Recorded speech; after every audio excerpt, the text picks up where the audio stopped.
I sent money to my parents every month for years, but when my mom said they never got anything, I realized someone in my family was hiding the truth. The first time my mother said it in front of other people, she didn't even lower her voice. "You'll never be as good as your sister." The room went quiet for half a second, just long enough for me to hear the clink of my own coffee cup against the saucer. Just long enough for me to realize my father wasn't going to stop her this time either. So I stood up, looked straight at both of them, and said, "Then tell her to pay all the bills. I'm not sending money anymore." My mother laughed, and then she said the sentence that split my life clean in two: "We never received a single dollar from you." I wish I could say I knew immediately what that meant. I didn't. At that moment, all I felt was the blood rushing in my ears, my heart pounding so hard it made the edges of my vision blur. I remember staring at my mother's face, trying to decide whether she was lying, losing her memory, or trying to humiliate me in front of my sister. My father kept his eyes on the table. My sister, Vanessa, leaned back in her chair with that familiar, polished, innocent expression she always wore when chaos she created was about to bloom around someone else. I didn't realize then that my mother had just uncovered a theft that had been happening for nearly 6 years. And I definitely didn't realize that before the week was over, my entire family would turn on itself so violently that one of us would be escorted out of a funeral home by security. But I'm getting ahead of myself. My name is Claire Duval. I'm 38 years old. I work as a senior project accountant for a commercial construction firm in Raleigh, North Carolina, and until that Sunday afternoon, I thought I understood exactly what my place in my family was. I was the reliable one. Vanessa was the golden one. That had been true for as long as I could remember. If Vanessa got a B+ in high school chemistry, my mother framed it as proof of resilience, because science just isn't her natural gift. If I got an A- in advanced calculus, my father frowned and asked what kept me from getting the full A. Vanessa was creative, sensitive, special. I was capable, practical, strong, which sounds like a compliment until you realize those words were only ever used when people wanted something from me. By the time we were adults, the pattern had hardened into family law. Vanessa made dramatic choices. I cleaned them up. Vanessa quit jobs because her manager didn't understand her energy. I helped with rent. Vanessa dated men with motorcycles, debt, and elaborate excuses. I paid for emergency locksmiths, towing fees, and once, humiliatingly, the deductible after one of them backed her leased SUV into a mailbox while high. When our grandmother got sick, Vanessa cried loudly in waiting rooms and posted filtered black and white photos with sentimental captions. I handled insurance forms, medication schedules, and the spreadsheet of rotating care shifts. After Grandma died, my mother hugged Vanessa and said, "You loved her so deeply." I was standing 3 feet away holding the folder with the funeral paperwork. That was my role. Invisible labor, quiet sacrifice, no applause. And for a long time, I accepted it because I told myself it was temporary. That families go through seasons, that parents mellow with age, that if I just kept showing up, kept helping, kept being the adult in the room, one day they'd see me clearly.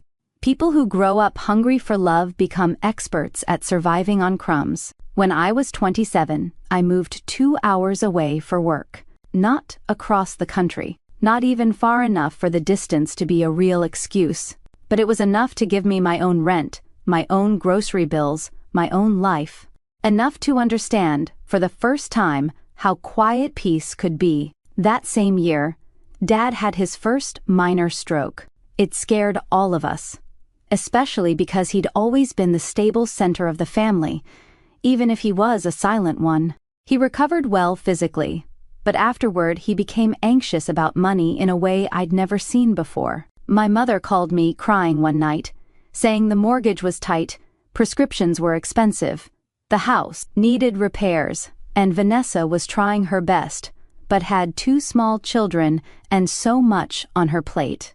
I was making decent money by then, not rich, just stable. I had no kids, no spouse, and the kind of practical habits people mistake for wealth. I asked how much they needed. My mother hesitated, sighed, then said, "Honestly? Even $500 a month would help us breathe." $500 a month. I remember standing in my kitchen in socks, looking at a bag of spinach in my sink, thinking about my own student loans, my car payment, and the emergency fund I'd just started. 500 wasn't impossible. But it wasn't nothing either. Still, I said yes. She cried. She told me she didn't know what they'd do without me. She called me her rock. That's the thing about people who are starving for tenderness. The moment you're praised for carrying the load that's crushing you, you confuse it for love. I set up an automatic transfer the next morning. Over time, 500 became 800. Then 1,000. During the year, Dad needed a second procedure, and Mom claimed insurance was dragging its feet. I adjusted other parts of my life around it. I stopped taking vacations. I delayed replacing my old car, even after the air conditioner started dying every August. I turned down dinner invitations and said I was trying to be smart, financially. The truth was I was sending nearly $12,000 a year to my parents, on top of random extra expenses they called about breathlessly. A new water heater, a roof leak, property taxes, an overdue dental bill. Every time I sent it, my mother would text back some version of, "I don't know how we raised such a generous daughter." But she never said it in front of Vanessa. In front of Vanessa, the story was always different. Vanessa was the devoted daughter. Vanessa came by all the time. Vanessa brought the children. Vanessa checked in, emotionally. Vanessa understood family. I lived farther away, worked too much, and thought money solved everything. Maybe that should have made me suspicious. Maybe anyone healthier than me would have noticed the contradiction. Instead, I worked harder. Then I met Daniel. Daniel was 39, recently divorced when we started dating, and the first man who ever listened to me like my words weighed something, not just the dramatic parts, everything. What I ordered at restaurants, what I thought about city budgeting, why I hated hydrangeas. The first night he came over to my apartment, he looked around my tiny living room, noticed how carefully I'd arranged everything, and said, "You've built a calm life for yourself." I nearly cried, not because it was romantic, because no one had ever described my life as something I built. In my family, I was just the extension cord everyone plugged into. Daniel started noticing things I'd normalized. The way my mother only called after 6 in the evening, usually right after I got home from work, as if she sensed when I was too tired to defend myself. The way my father never got on the phone unless they needed me to feel guilty. The way Vanessa only contacted me when she needed a favor, but could go 6 months without asking how I was. The way every family gathering ended with me somehow apologizing. One Saturday, maybe 8 months into our relationship, I was at Daniel's place when my mother called in tears because Dad's blood pressure monitor finally died and they needed a new one that day. I ordered one online and sent it to arrive same day. After I hung up, Daniel asked, "Didn't you just send them $1,000 this month?" "Yes." "And they can't buy a blood pressure monitor?" "It's probably just bad timing." He gave me a look I came to know well, not judgment, concern sharpened by restraint. "Claire," he said carefully, "I'm not saying don't help them. I'm saying you never seem to know where the money actually goes." That irritated me instantly, which should have told me he was near the truth. "You don't understand my family." "No," he said. "I understand enough to see that you are always in crisis on behalf of people who somehow still find ways to call you selfish." I snapped at him. We fought. Then I went home and spent the rest of the weekend feeling ashamed. Not because I believed he was wrong, but because a part of me had recognized something I didn't want to look at. Still, I kept sending money. Years passed that way. Daniel and I married when I was 34. Small ceremony, courthouse first, then dinner with close friends and family. My parents came, of course. Vanessa arrived 40 minutes late in a cream-colored dress that was just shy of white. Mom laughed it off. That's just Vanessa. At the dinner, my father gave a toast about resilience and loyalty and how proud he was that I'd finally found someone patient enough for my independent streak. Vanessa gave a toast too. She talked about how hard it had been sharing me with a husband now, as if I'd been an appliance she'd lent out. Everybody chuckled. Daniel squeezed my knee under the table so hard I knew he was angry for me. By then, the monthly support had become so embedded in my life that Daniel and I treated it like another bill. He didn't love it, but he never tried to control me. He'd ask questions sometimes, practical questions. Did they send you the quote for the roof repair? How much exactly was Dad's copay? Why is Vanessa, who lives 15 minutes away, never covering any of this? And every time, I'd have answers that sounded reasonable enough to keep the peace and flimsy enough that I could feel them bending in my own mouth. Mom would say Vanessa helped in other ways.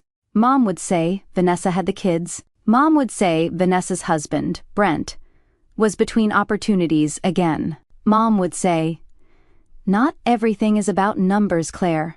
It became such a familiar line that I started hearing it before she said it. Not everything is about numbers. Easy for people to say when someone else is paying. Then came the dinner.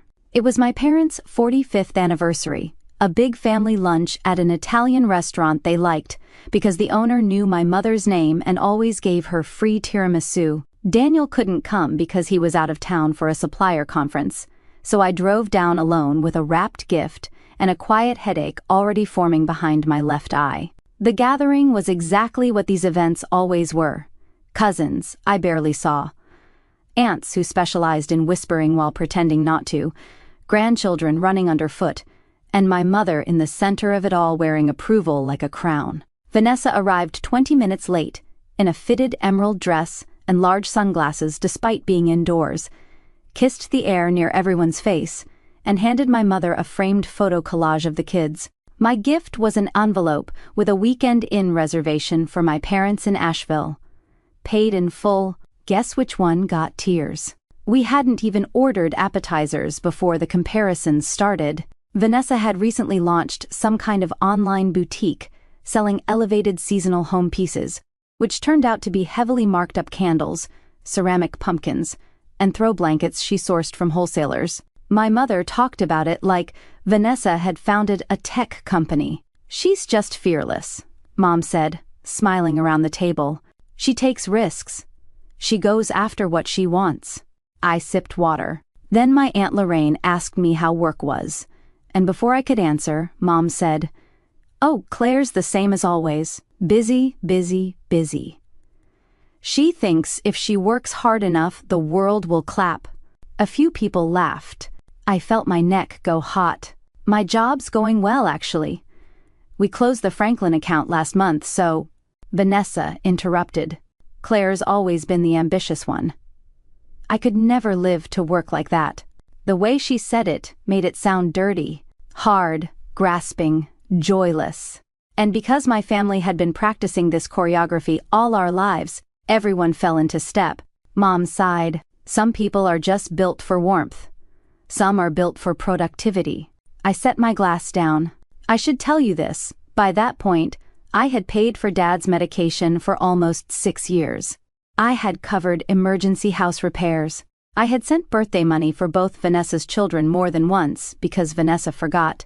I had lent Vanessa $2,000 the year before when Brent lost another job, and when she repaid only $300 of it, my mother told me to let the rest go, because family doesn't keep score. So when my mother smiled sweetly and said, "You'll never be as good as your sister," it wasn't just about that sentence. It was about every year that sentence had been implied, and something inside me snapped cleanly, almost quietly. I stood up. The chair legs scraped the floor loud enough to turn heads from nearby tables. "You know what?" I said. "Then tell her to pay all the bills. I'm done. I'm not sending money anymore." My mother blinked at me. Vanessa frowned, still composed. "What are you talking about?" "I'm talking about the mortgage help. Dad's prescriptions, the repairs, the taxes, the random emergencies. If she's so much better, let her do it." It would be nice to say I delivered that speech in a cool, controlled voice. I didn't. My voice shook. Years of humiliation were coming out of me without polish. My father looked up then, startled. "Claire, now isn't the time." "No," I said. "Actually, it's exactly the time." Mom's face changed first to confusion, then offense. "What bills?" I laughed once, sharp and unbelieving. "The bills I've been paying for years." Vanessa's eyebrows lifted. "You send Mom and Dad money?" The room had gone utterly still. My mother stared at me like I was speaking another language. Then she said, "We never received a single dollar from you." That sentence landed like a dropped tray. Loud, shattering, impossible to ignore. I remember the silence after it more vividly than the words themselves. My Aunt Lorraine actually put her fork down. One of Vanessa's boys asked if he could have more Sprite and got shushed so hard he flinched. I looked at my father. "Dad?" He seemed confused, too, not guilty. Genuinely confused. "Claire," he said slowly, "your mother handles the checking account." My stomach dropped, because suddenly, all the texts made sense. Not everything is about numbers. Don't bring your sister into this. We're managing. And under that, like a shape rising beneath water, another memory surfaced. 3 years earlier, Mom had called me saying they were switching banks because of fraud issues, and she'd asked me to route future transfers through Vanessa for a month or two because Vanessa was helping Dad sort paperwork after the stroke. She said it would be easier, simpler, temporary. Temporary became permanent without anyone ever saying so. I had been sending the money to Vanessa's account for years. I turned to my sister so slowly it felt like moving through glue. Vanessa's expression was remarkable. Not panic. Not yet. First came indignation, because that was her instinctive armor. Then, just for a split second, I saw something naked beneath it. Fear.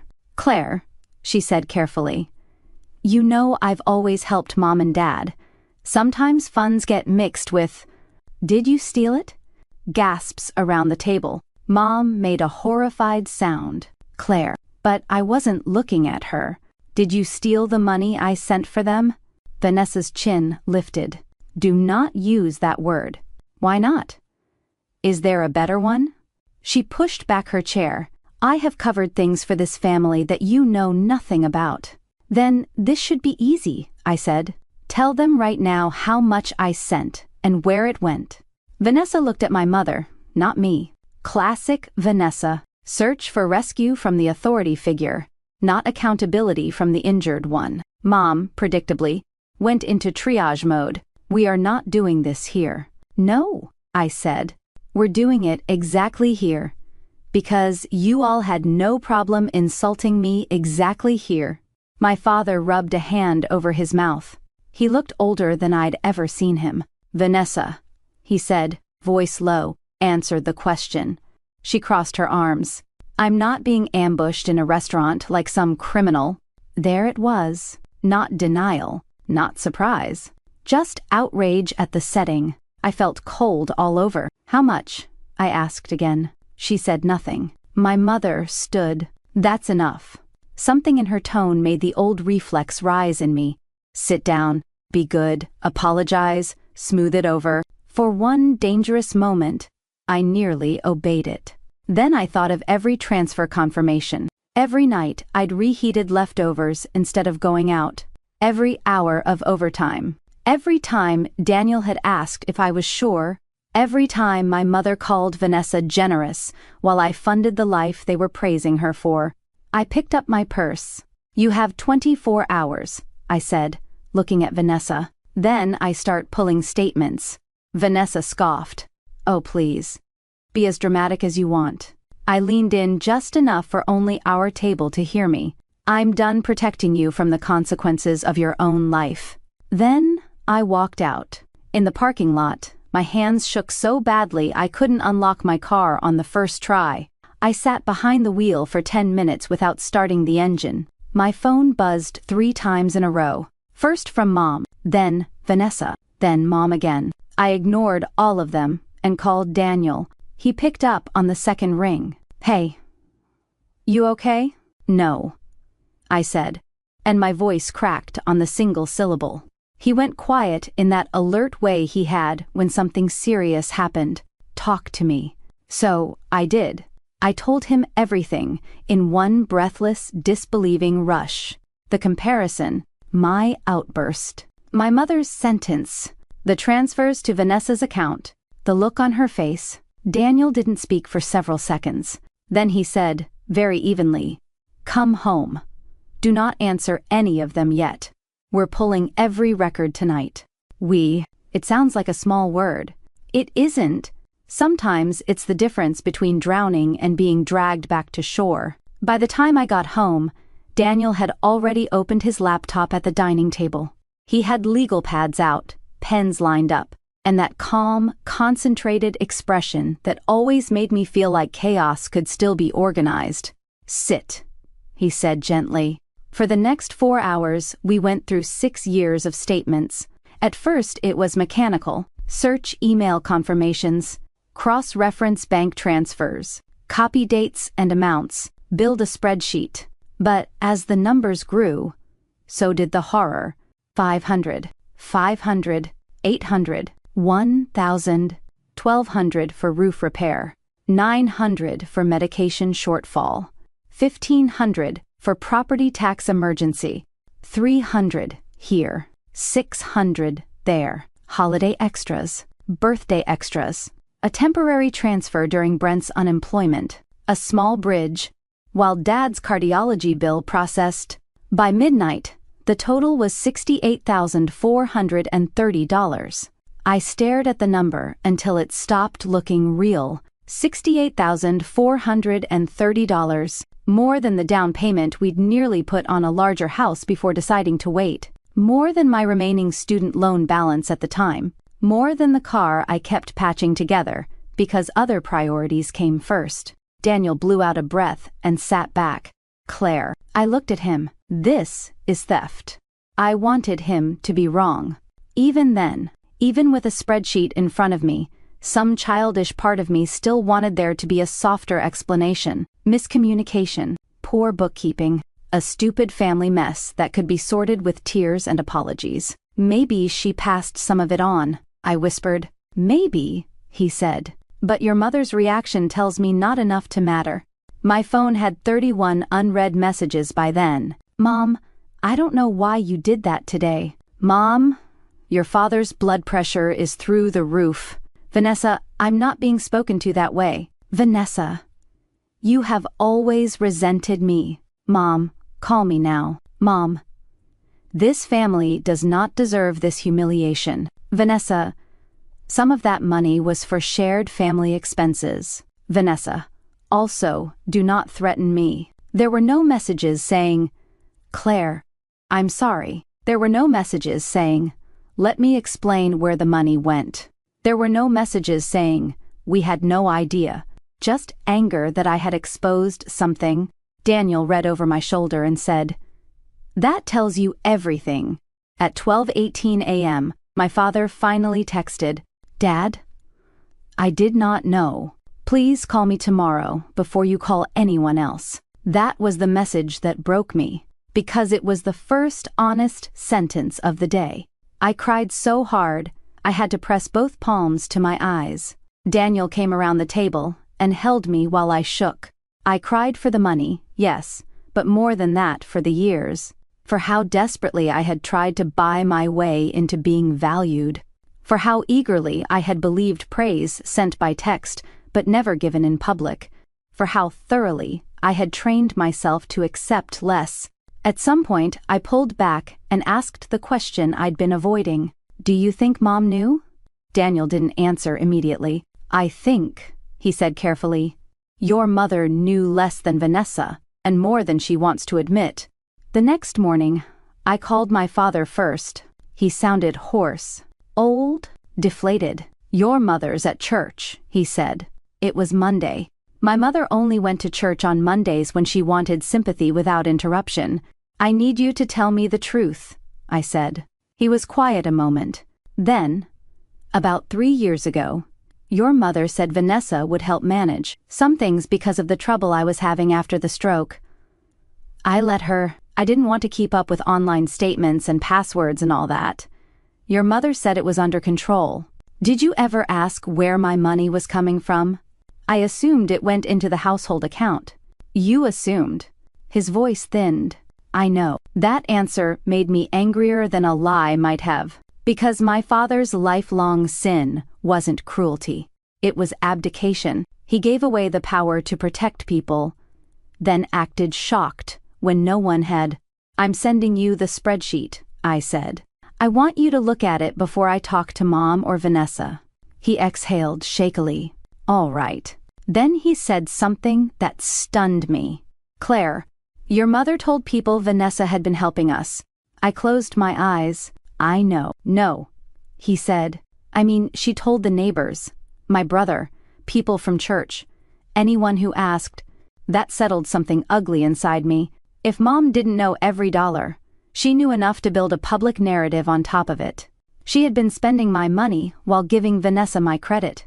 Maybe she hadn't considered that theft because the money still benefited the family somehow. Maybe she'd justified it as keeping peace. Maybe she simply preferred the prettier story.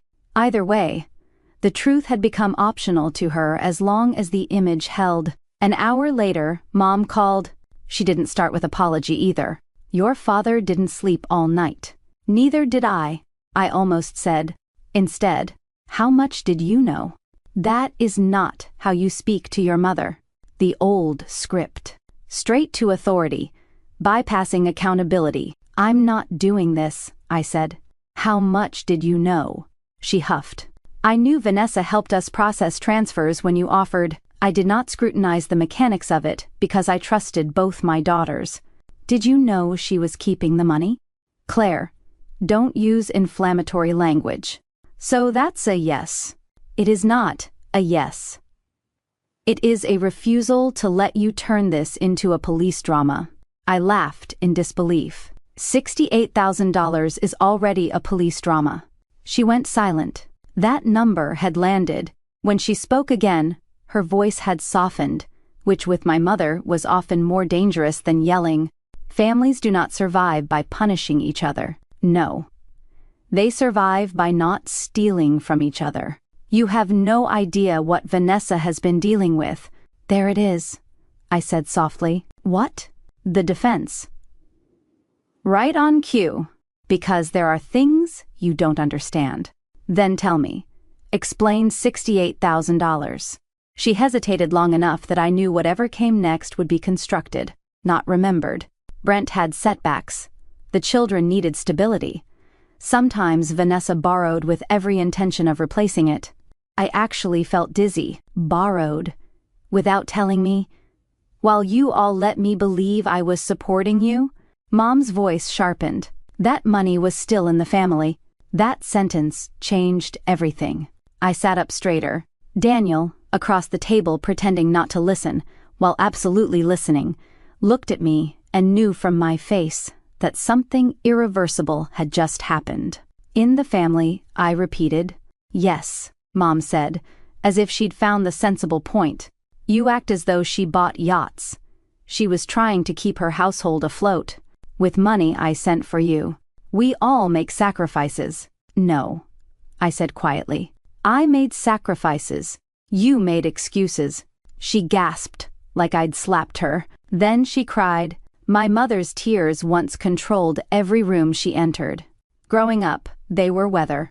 When she cried, everything stopped and reorganized around her hurt. For years that worked on me too. Not that day. I want the full account history, I said. And I want it today. She sniffed. I can't just demand that from Vanessa. Then I will. Before she could answer, I hung up. That afternoon, Vanessa called 6 times. I didn't pick up. Then she sent a long text. You are blowing this out of proportion. Mom and Dad have benefited from plenty I've done that can't be measured in transfers, childcare, groceries, emotional labor. You've always thought writing checks made you superior. I used some funds when things were tight, yes, but it was never malicious. I fully intended to make it right when the boutique scaled.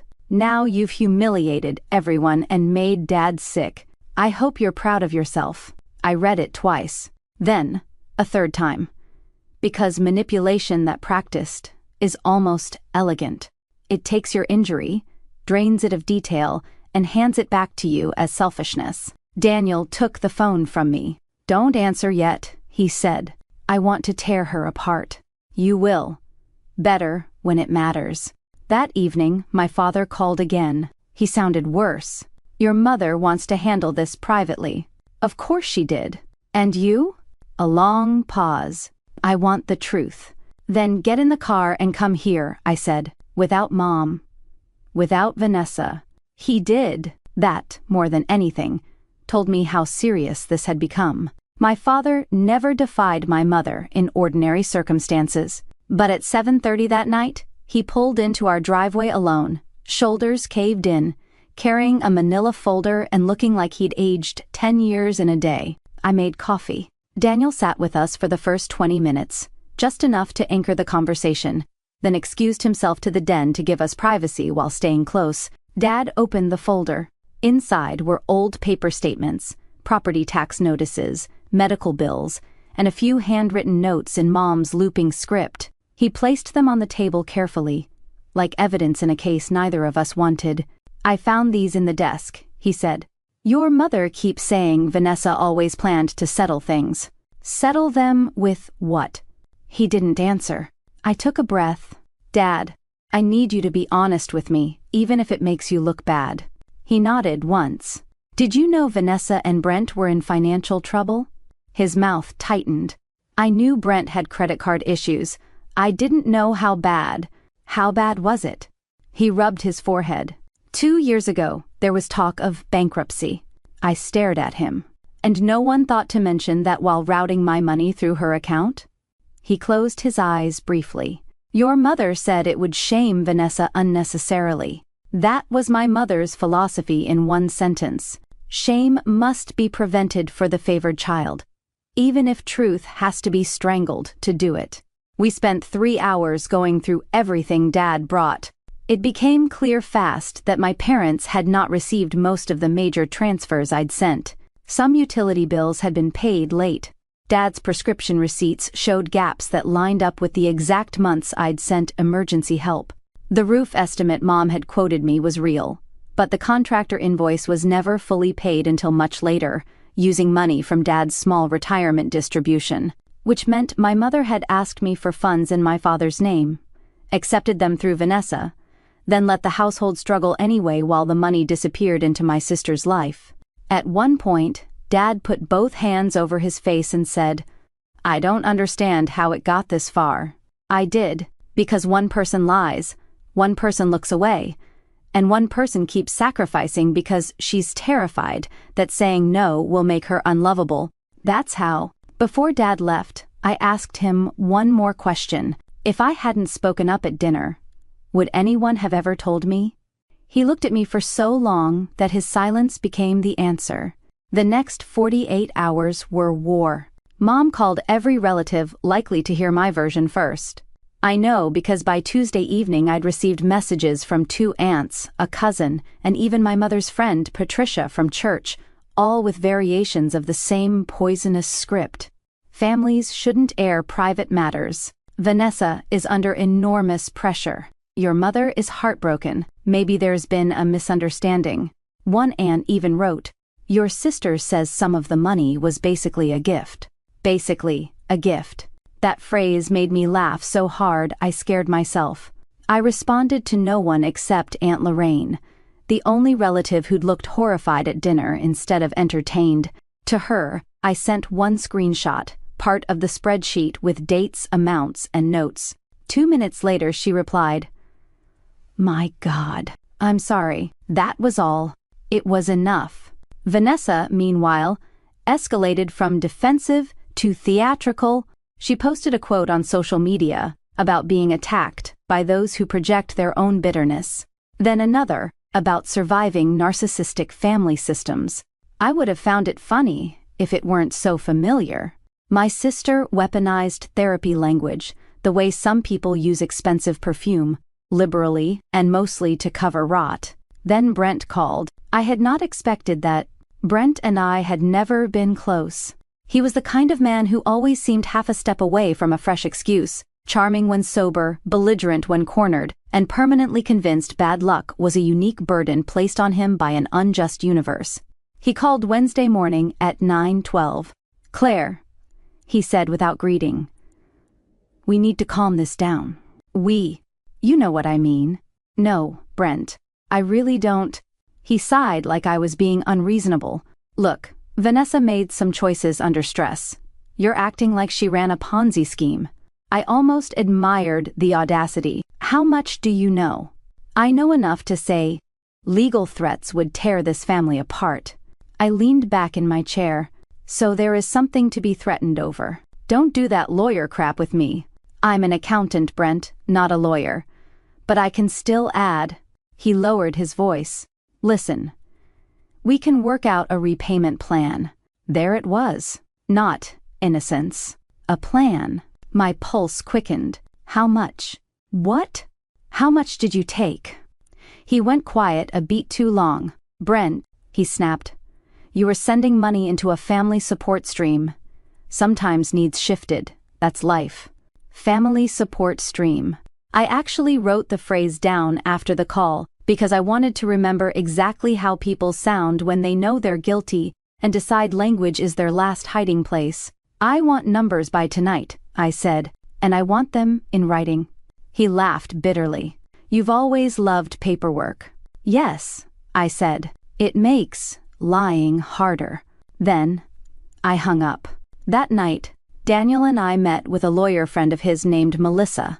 Not to file anything yet, just to understand options. She listened quietly while I walked her through the timeline, asked for documentation, and flipped through the printed spreadsheet with the stillness of someone reading bad but unsurprising news. Finally, she said, "You need to stop framing this as a family misunderstanding. It may be emotionally complicated, but financially it's straightforward." Meaning you sent money under false pretenses to support specific people and specific expenses. Those funds were diverted. Intent matters, but so does pattern. And this pattern is ugly. I swallowed. Should I file a report? Melissa's answer was precise. That depends on what outcome you want. Criminal complaints create leverage but also fallout. Civil recovery is another path. But before either, I'd send a formal demand and preserve every record. I nodded, though my stomach nodded. Also, she added, "Be prepared for your family to act like accountability is the true betrayal." She was right. The formal demand went out Friday morning by email and certified mail. Polite, factual, devastating. It listed the transfers, asked for a complete accounting within 10 business days, and notified Vanessa and Brent that absent satisfactory explanation and repayment proposal, I would consider legal remedies. I copied my parents. My mother called within 12 minutes, shrieking so loudly I had to hold the phone away from my ear. "You sent a legal letter to your sister?" "Yes. You are trying to destroy her." "No," I said. "I'm asking her to explain why she stole from me. She is your blood. And I was apparently her funding source." My mother made a choked sound. "You are cruel, cold, calculating. I always worried marriage would make you harder." There was a time those words would have punctured me. That day they just sounded tired. "I'm the same person I've always been," I said. "I've just stopped being useful without question." She inhaled sharply. "After everything I did for you." I cut in. "Say it." "What?" "Say one thing you did for me that didn't also come with a comparison to Vanessa." Silence. I waited. Finally, she said, "You were always so difficult to praise." I felt something inside me settle with terrible calm. Not break, settle. Because when a person tells you who you are to them, over and over, the greatest violence you can do to yourself is keep translating it into love. I ended the call. That weekend was the longest of my life. Half the family went to ground. A few sent vague peacekeeping texts. Aunt Lorraine called and said she was ashamed of what she'd witnessed for years without naming.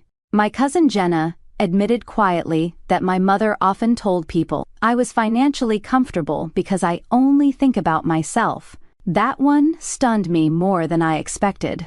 All those years I'd been stripping parts off my own life to support them, and my mother had apparently used my self-denial as evidence of selfishness. Vanessa eventually responded through a lawyer. That shocked everyone except Melissa. The letter was short and slippery. It denied intentional wrongdoing, claimed many funds were intermingled with generalized family support, asserted that my parents materially benefited from Vanessa's caregiving, and suggested my demands were emotionally retaliatory. No numbers, no accounting, just posture. Melissa smiled without humor when she read it. This is what people send when the facts are bad. Then came the second twist. On Monday afternoon, my father called and asked if he could come over again. His voice was strange, hushed, and urgent. When he arrived, he looked furious in a way I'd never seen before. He had found something. A credit card statement. Not his, Vanessa's. He'd discovered it accidentally because it was mailed to my parents' house. One of several cards Vanessa apparently had routed there over the years. My mother had always called the occasional letters old address clutter. On the statement were charges that lined up, almost mockingly, with months I remembered sending emergency help. A resort spa in Florida, designer children's clothes, a furniture boutique, a luxury beauty clinic, weekend dining tabs that made me blink. Not one yacht, as my mother had said, just 1,000 tiny luxuries purchased by a woman who claimed my money was helping the family survive. There was also a down payment to something labeled 5 Rain Studio LLC, or boutique. My emergency transfers had helped launch Vanessa's business. I looked at the statement, then at my father. Mom knew? He stared at the floor. She knew Vanessa was trying to build something. With my money. His jaw tightened. Your mother said it was all temporary, until the business succeeded. I laughed once, without joy. So she did know. He said nothing. Then, very quietly, I should have stopped this years ago. It was the first truly responsible thing I'd ever heard my father say. I expected that revelation to make me explode. Instead, I became colder, clearer. The next step was no longer about confusion. It was about evidence. Melissa sent a second letter requesting preservation of financial records and specifically referencing potential misuse of funds for personal and business expenses. That got a reaction. 2 hours later, Brent appeared at our house, unannounced. He banged on the front door hard enough to make me jump. Daniel got there before I did, and opened it only part way. Brent was flushed, sweating, furious. We need to talk. Daniel didn't move. You can email. This is family. Daniel's voice stayed flat. Then, maybe family shouldn't show up pounding on doors. I stepped into view behind him. What do you want? Brent looked from Daniel to me and chose me. Probably because he assumed I was still the softer target. You're ruining my wife over accounting technicalities. Accounting technicalities. You sent support money. Support got used. For spa weekends? His face flickered. He hadn't known about that statement. Good. You don't know what you're talking about, he said. I know enough. He pointed at me. You always hated seeing Vanessa have anything. That was so absurd I almost smiled. I practically paid for what she had. His eyes darted, recalculating. That's when Daniel stepped fully outside and closed the door behind him, leaving Brent on the porch and me just inside the sidelights where I could still hear. I'm going to say this once, Daniel said. You are not going to intimidate my wife on my property. Brent puffed up. Mind your business. My wife is my business. There was a beat of silence. Then Daniel added, quieter and somehow more dangerous. The next time you come here uninvited, I call the police before I open the door. Brent muttered something ugly and stomped back to his truck. When Daniel came inside, My legs were shaking. He took my face in both hands. "You are safe." I nodded. But the truth was, I didn't feel safe. Not because Brent frightened me physically, though he did, because when family secrets come into light, people become strangers fast. The roles crack. Desperation shows through. You stop knowing what version of someone is coming to your door. A week later, Melissa filed. I won't pretend I felt triumphant signing the papers. I felt nauseated, sad, angry, embarrassed, childish even. Some old, humiliated version of me kept whispering, "See?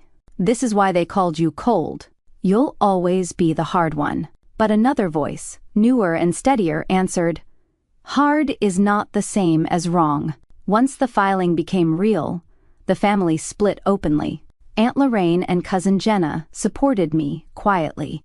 Dad, to my astonishment, gave a statement to Melissa confirming that he believed funds intended for household support had been redirected without his knowledge. My mother called that betrayal. My father called it the truth. It was the worst fight of their marriage, and I know because one night he slept in his car at a rest area before driving to a motel, rather than go back into the house. Vanessa posted less after that. Interesting, isn't it? Public confidence shrinks when private discovery gains paper. There were depositions, bank subpoenas, more records than I knew what to do with. And with every new document, the picture sharpened. Vanessa had used my transfers as padding for a chronically unstable life. Some money went to groceries, yes, some to childcare. Some probably even to things my parents indirectly benefited from. But enormous portions went to covering Brent's gambling losses, late car payments, boutique inventory, salon appointments, vacations spun as mental health breaks, and card minimums that kept the whole glittering disaster from collapsing too early. Worst of all, there were text exchanges between Vanessa and my mother that surfaced during discovery. I'll never forget reading them. Vanessa, she sent 1,200. "Can I keep 700 and move 500 to you?" "Mom, we need more for the water heater." "Vanessa, I can't." Brent bounced something again. "I'll make it up next month." "Mom, fine. But don't mention amounts to your father." Another one. Months later. "Mom, Claire, asking if taxes got paid." Vanessa, "Tell her yes. I'm handling it." "Mom, she's getting suspicious." Vanessa, "Then stop making her feel noble every time she sends money." "Mom, easy for you to say."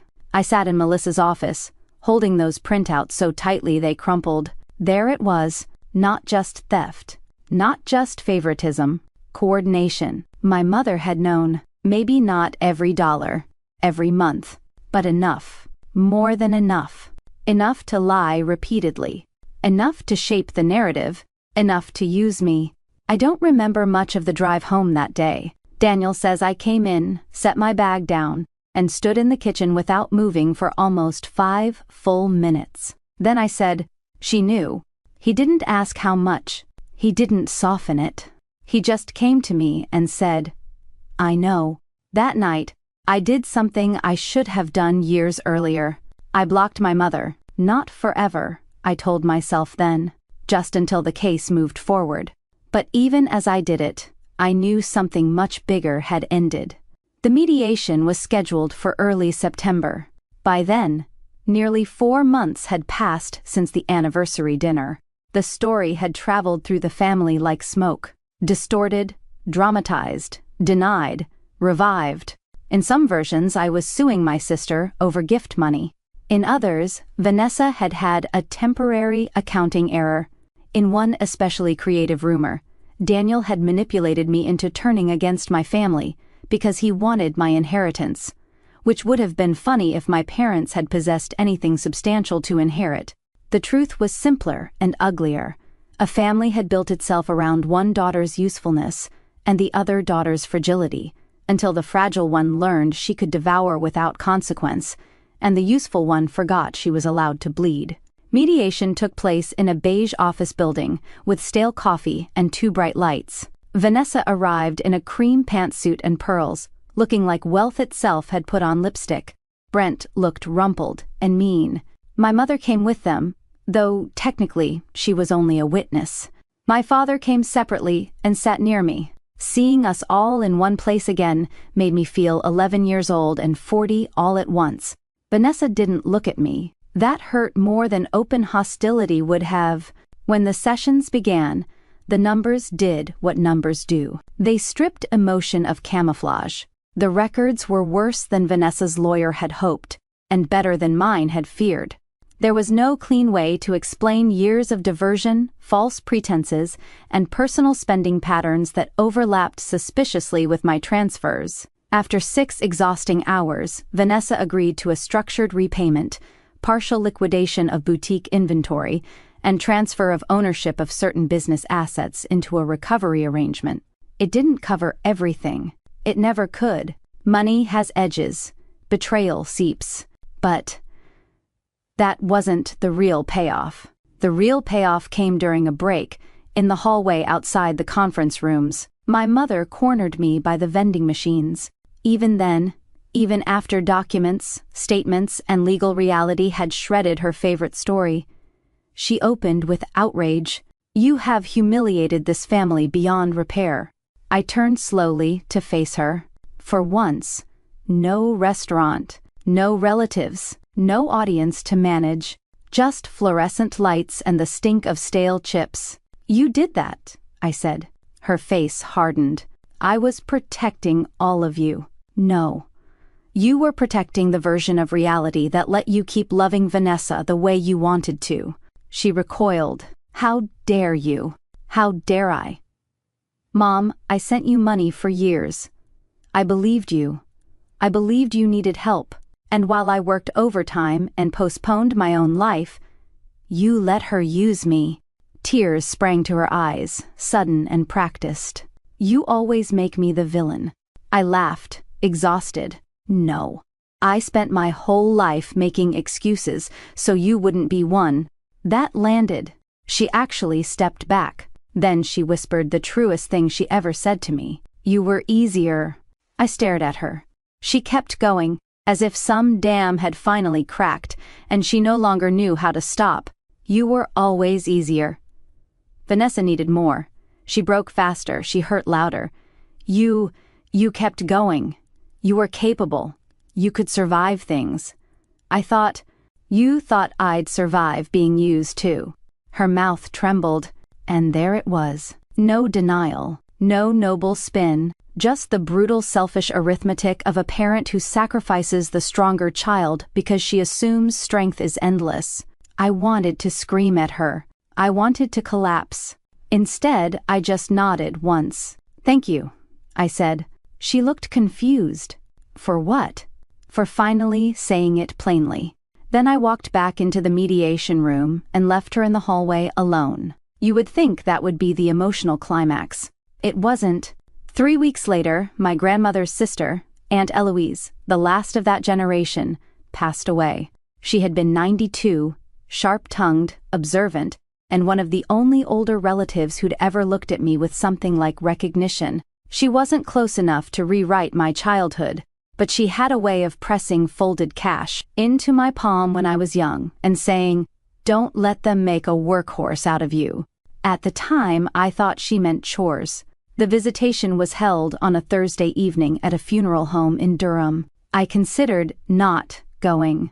Melissa had advised minimizing contact. Daniel would have supported staying home. But Aunt Eloise mattered to me. And I refused to let family dysfunction exile me from one more room, so I went. Daniel came too. The air inside the funeral home smelled like lilies and carpet cleaner. Soft organ music played from hidden speakers. Relatives clustered in dark clothes and hushed voices. I saw my mother across the room immediately. She saw me too, then looked away. Vanessa arrived 20 minutes later. She wasn't supposed to. At least, not according to her own previous dramatic declarations about how I had weaponized grief and family. But narcissists hate seating a stage, and funerals are stages soaked in moral theater. She came in black, elegant, pale, a picture of wounded dignity. And within minutes, she started whispering. I could see it happening, little huddles, tilts of the head, sympathy faces. 2 people glanced at me with the tense curiosity of those already fed a story. Daniel noticed too. Stay with me, he murmured. I intended to. Then Cousin Jenna slipped over and said quietly, she's telling people you forged some of the records. I turned so fast my heel skidded slightly on the polished floor. What? Jenna looked furious. She said the lawsuit forced her into settlement because you and your husband manipulated Dad. For a second, the room seemed to narrow. The flowers, the music, the murmuring, all of it receded behind a single clean fact. Even now, even here, she needed to preserve herself by erasing reality. I should have ignored it. I didn't. I walked straight across the room. Vanessa saw me coming and lifted her chin, already assuming whatever happened next could be styled into another performance where she was the graceful victim and I the savage aggressor. What exactly did you tell them? I asked. A hush spread in ripples around us. Funerals make gossip travel faster because everyone is already pretending not to watch. Vanessa gave me a sad little smile. This is not the place. It wasn't the place when you were lying 2 minutes ago either. My mother appeared at Vanessa's side, as if summoned by instinct. Claire, that single word held decades of warning. It no longer worked. No, I said, still looking at Vanessa. Say it here. Say that I forged records. Say Dad lied. Say the bank statements were fake. Vanessa's eyes glittered. I said, you've turned a private misunderstanding into public punishment. You stole from me. Enough. My mother snapped. Several heads turned fully now. I heard Daniel behind me, close enough to intervene if needed. Then Vanessa did something extraordinary. She smiled, not sadly, not nervously, triumphantly, and she said, in a voice low but audible enough, you always needed an audience before you felt important. I looked at her for one long second. Then I reached into my bag, pulled out a copy of the mediation summary I had brought because Melissa told me to keep documents on hand, and held it up. You signed this, I said, 3 weeks ago. Her face drained. My mother hissed, put that away. No. A couple of relatives stepped closer, not dramatically, just enough to listen better. You told people I forged records, I continued, still calm. This document states you agreed to repayment terms based on documented diversion of funds. Vanessa whispered, you psycho. I almost smiled. And there's the accountability language again. What happened next changed everything. My mother grabbed for the paper, not at me, at the paper. Pure instinct. Destroy the evidence, preserve the illusion. Daniel moved between us fast, but not fast enough to stop the scene from becoming exactly what my mother had always feared. Visible, her hand caught the page, tore the corner, and someone gasped. The funeral director, a neat man in a gray suit, appeared almost instantly with the kind of calm face professionals wear when rich or unstable families start turning grief into spectacle. Ladies, he said quietly, I need to ask you to lower your voices. Vanessa, unbelievably, pointed at me. She's harassing us. I held up the torn document. She tried to snatch evidence out of my hand. The director's face remained neutral, but he looked at the page, then at my mother's outstretched fingers, and came to the obvious conclusion. Ma'am, he said to my mother, I need you to step away. My mother stared at him in disbelief. No one had ever publicly corrected her. Not really. Not in a room where she couldn't reclaim moral authority through tears and family rank. This is my aunt's visitation, she said, and I'm responsible for maintaining order, he replied. Please step back. She didn't. She looked around the room for support, expecting someone to rise to the occasion of protecting her dignity. No one moved. Not Vanessa, not the cousins, not the church friends who'd repeated her version for months, not even my father, who had just entered from the foyer and taken in the scene with the expression of a man who was finally too tired to lie for anyone. The funeral director signaled discreetly to another staff member. Security, apparently, was on site because high-emotion gatherings sometimes went sideways. That is how my mother, the same woman who spent decades curating the image of a respectable, admired family matriarch, ended up being escorted away from the front receiving area of her own aunt's visitation, while half the extended family watched in silence. She wasn't dragged. It wasn't theatrical. In some ways, that made it worse. It was orderly, professional, undeniable. Reality, at last, without varnish. Vanessa followed her out, hissing at everyone that we should be ashamed. My father stayed. He came to me slowly. "You shouldn't have had to do that here," he said. "No," I replied. "I shouldn't have had to do any of it anywhere." He nodded, eyes wet. We stood in silence for a moment beside Aunt Eloise's casket. Her face looked peaceful, in the strange, waxy way funeral peace never quite resembles the living. I thought of her little folded bills, her warning, the years I'd misunderstood. Then my father said, "I'm leaving your mother."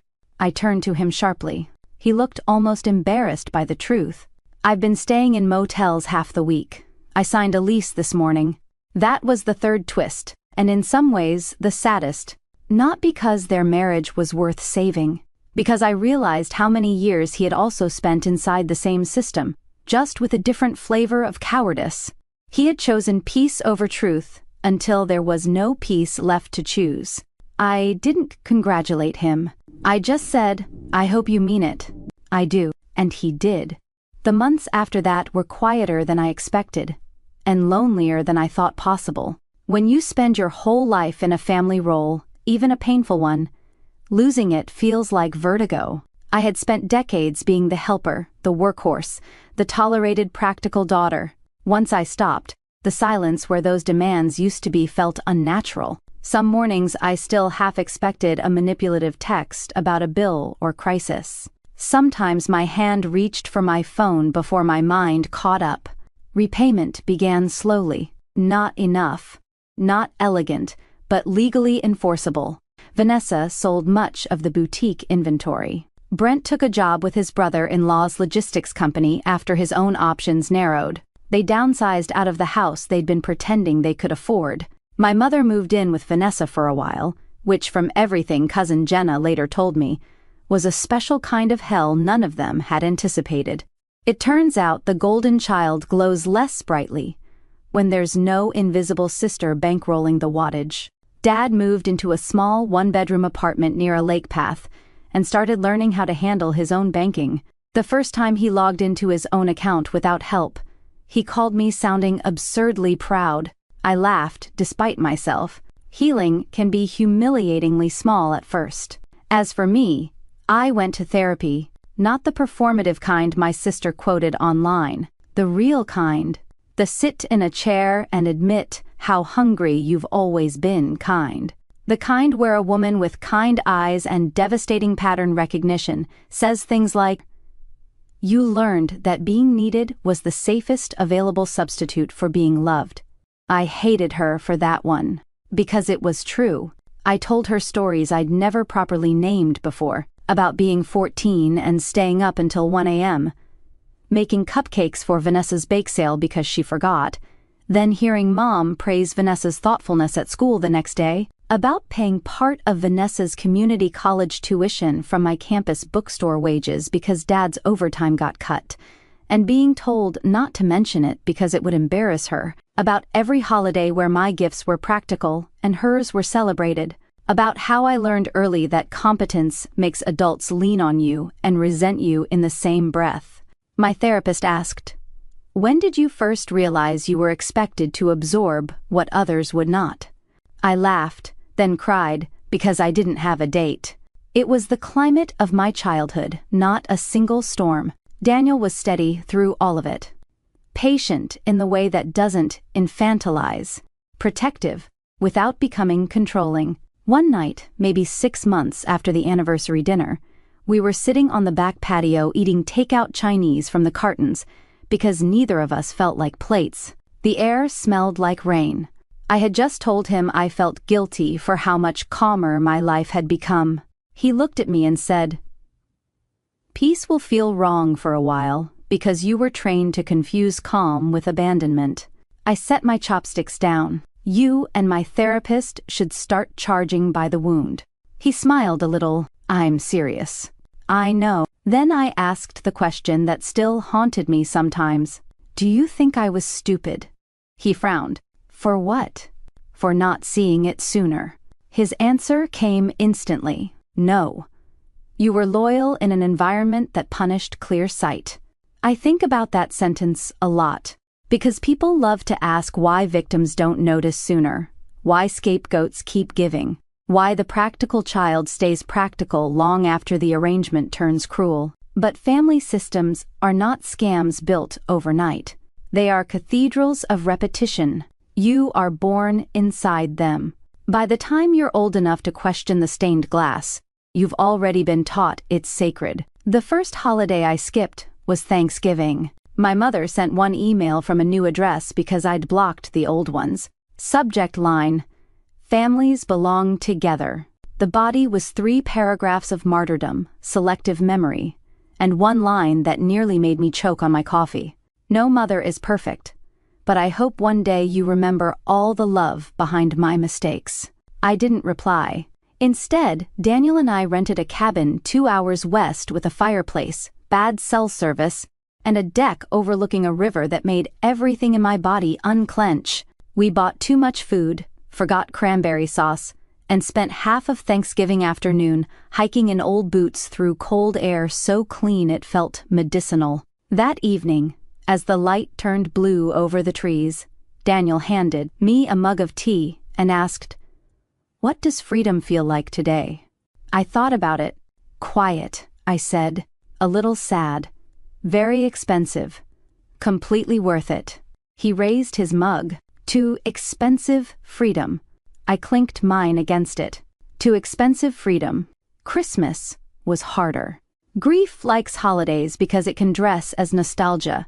I missed my father in the old family house way, though we saw each other separately now. I even missed the smell of my mother's cinnamon bread before I remembered that most Christmas mornings ended with someone crying, someone comparing, someone apologizing for the wrong thing. Dad came to our house for Christmas Eve instead. He brought a pie from a bakery and a potted rosemary plant, because he said he was trying to become the kind of man who doesn't show up empty-handed and confused. It was awkward, sweet in places, painfully sincere. He asked before setting anything down. He offered to help with dishes. He kept saying you're home with an odd mix of admiration and regret.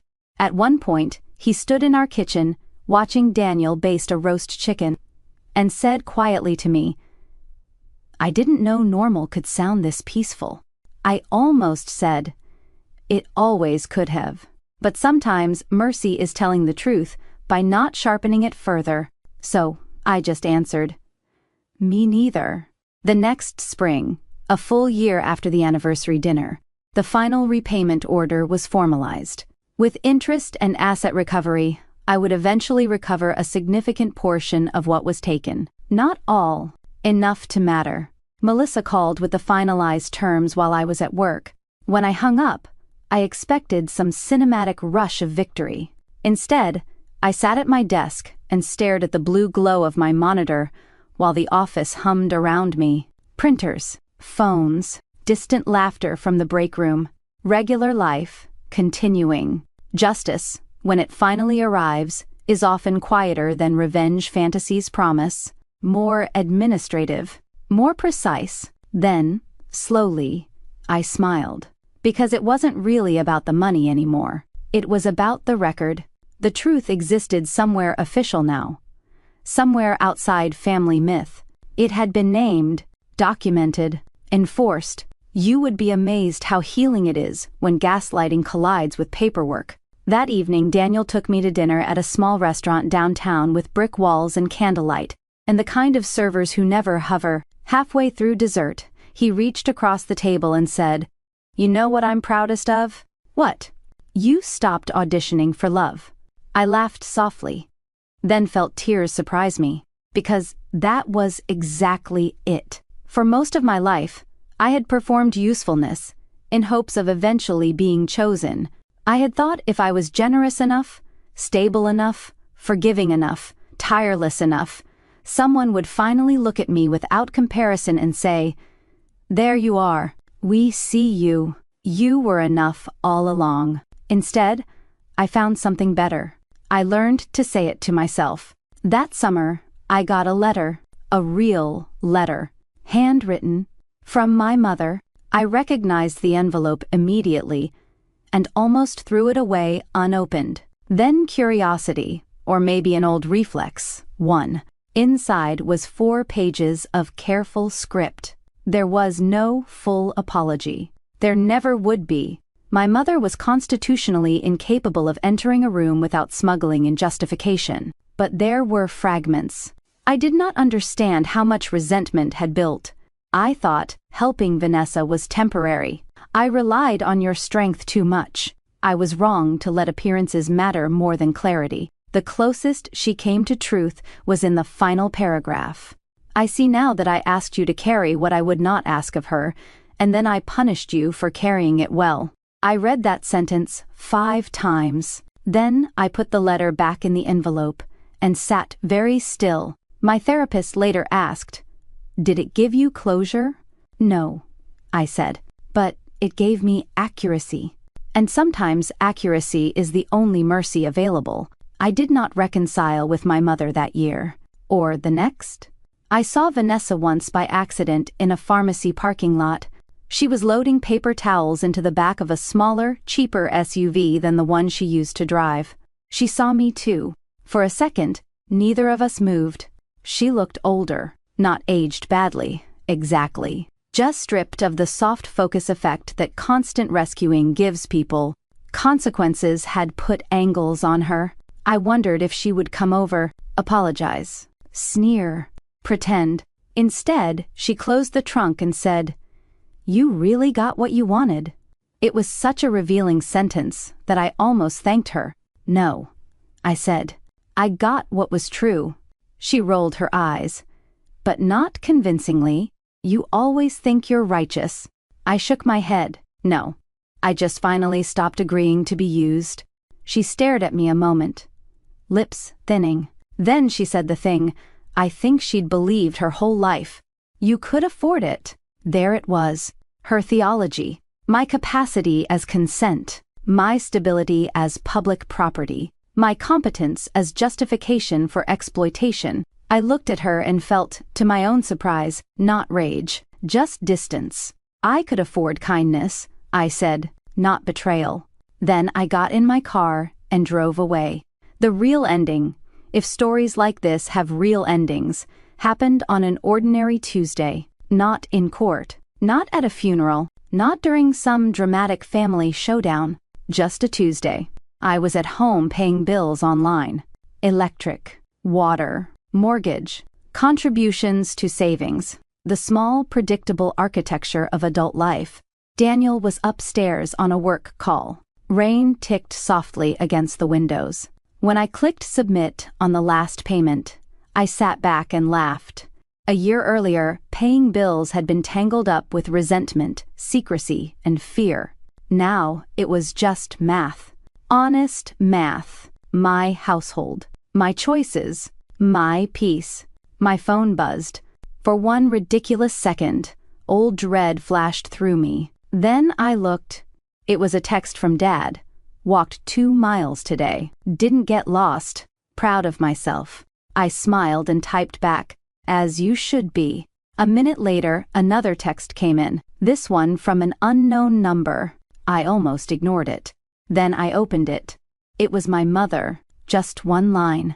"I hope you are well. No guilt. No demand. No performance." Maybe it was progress. Maybe it was loneliness.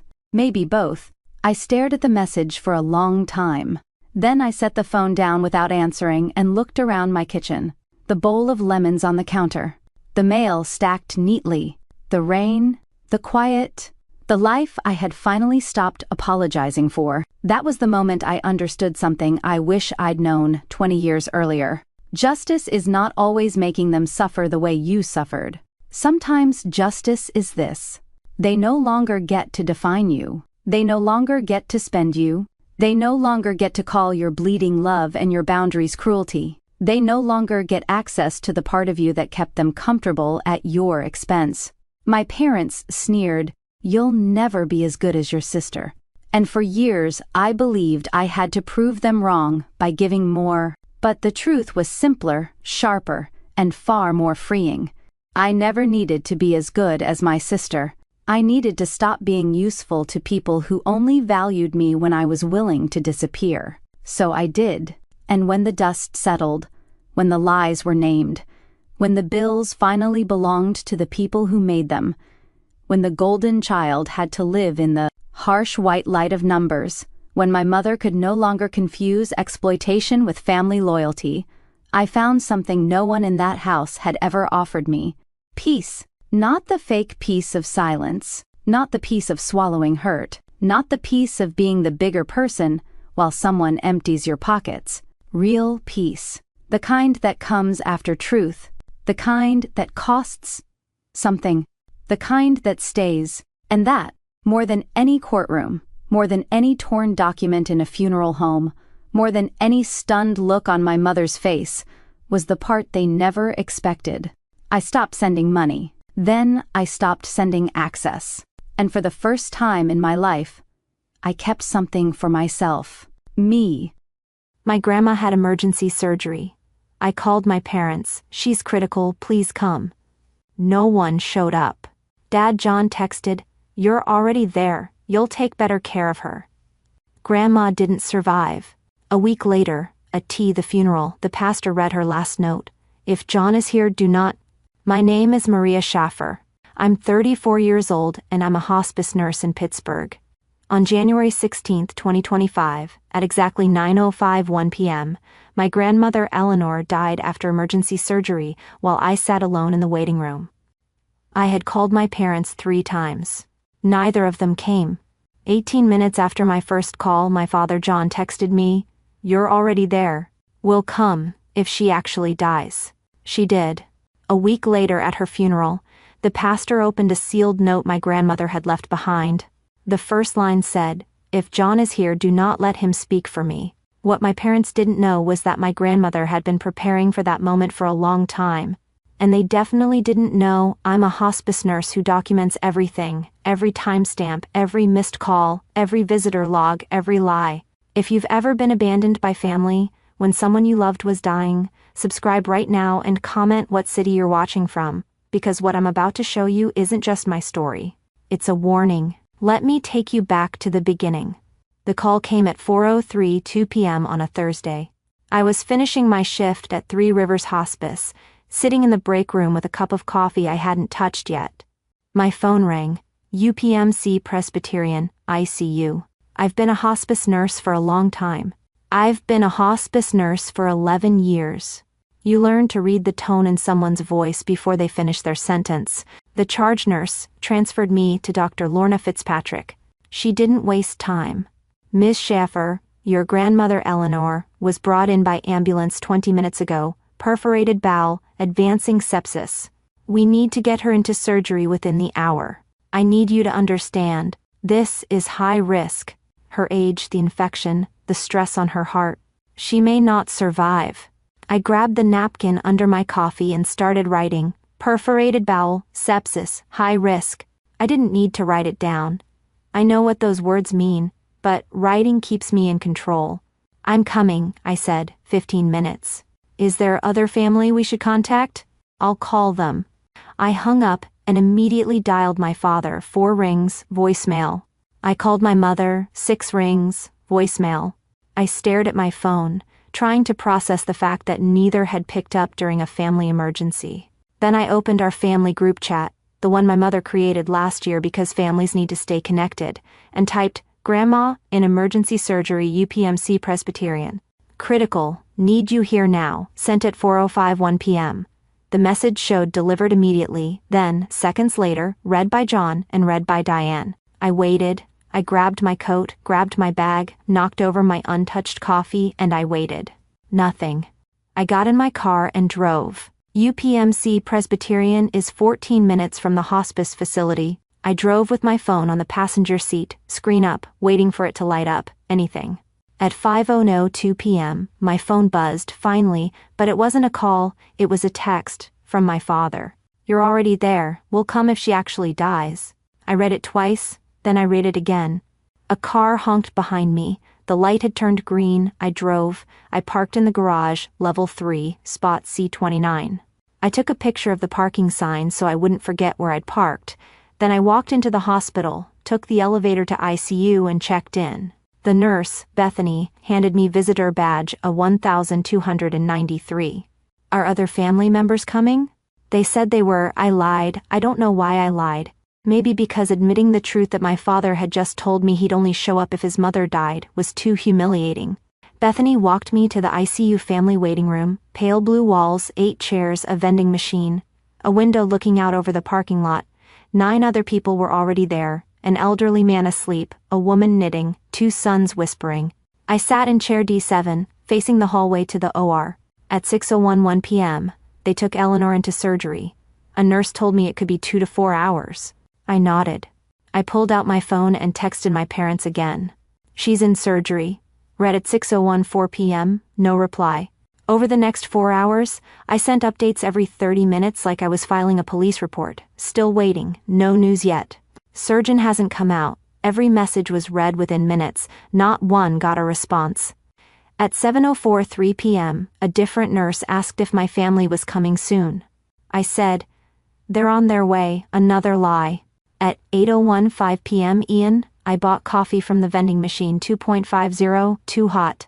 I burned my tongue but kept holding the cup because I needed something in my hands. An older woman next to me said, "How long have you been waiting?" "Almost 2 hours. Is your family with you?" I looked at her. I wanted to tell her the truth. Instead, I said, "They're coming." She smiled. "Good. No one should wait alone." I walked back to my chair before I started crying. At 9 p.m., the shift changed. A nurse named Gregory checked the visitor log, then looked at me. "Still just you?" I nodded. "Do you need us to call anyone?" "No," I said. "They know." At 9:07 p.m., the OR doors swung open. Dr. Fitzpatrick walked out, still in her surgical cap, mask pulled down. I stood up. I've seen that face 100 times in my work. I know what it looks like when someone is about to tell you that the person you love is gone. She walked over. "Ms. Schaffer, I'm so sorry. We did everything we could, but her heart couldn't sustain the procedure." She arrested at 9:01 p.m. We were unable to resuscitate. I heard myself ask, was she in pain? She was under anesthesia the entire time. She didn't suffer. I nodded. I thanked her. I don't know why I thanked her. They let me see Eleanor in a small room off the ICU. She looked smaller than I remembered. Her hands were still warm. I stayed for 10 minutes. I sat next to her and whispered, "I'll protect you. I don't care what they say. I'll make sure people know who you really were." Then I walked out, sat on a bench near the elevators, and called my father. He picked up on the 3rd ring. "Yeah, Dad? Grandma didn't make it. She died in surgery." Pause. 3 seconds. Then, "Okay, we'll handle arrangements tomorrow." I waited for more. Anything. But he didn't speak. "That's it," I said. My voice cracked. "That's all you're going to say?" "What do you want me to say, Maria? She's gone. I want you to say you're sorry you didn't come. I want you to ask if I'm okay." "You're fine," he said. "You work with dying people. This is what you do."